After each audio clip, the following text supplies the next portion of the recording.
এবার দেবের সভায় বিপত্তি, আচমকাই হুড়মুড়িয়ে ভেঙে পড়ল দেবের মঞ্চ। তবে ঠিক সময়ে দেবকে সরিয়ে নিয়ে যাওয়ায় বড় বিপদ এড়ানো গেছে।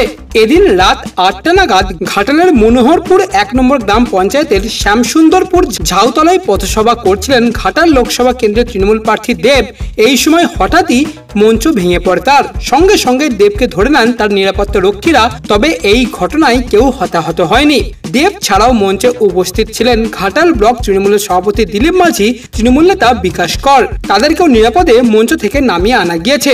তবে দেব এদিন সেই স্পর্শকাতর জয় শ্রীরাম ধ্বনি দিতেই শোরগোল পড়ে যায় রাজনৈতিক মহলে।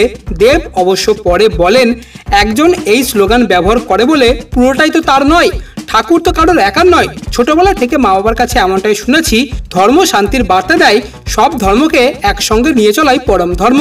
আর একজন জনপ্রতিনিধি তো সমস্ত শ্রেণীর মানুষকে নিয়েই চলে, তাই আমি ইফতারেও গিয়েছি আর রামনবমীতে জয় শ্রীরামও বলেছি। অন্যদিকে আবার শুভেন্দু অধিকারী কটাক্ষ করে বলেছেন, ভক্তিতে নয় ভয়ে এখন জয় শ্রীরাম বলছেন খোদ দেব।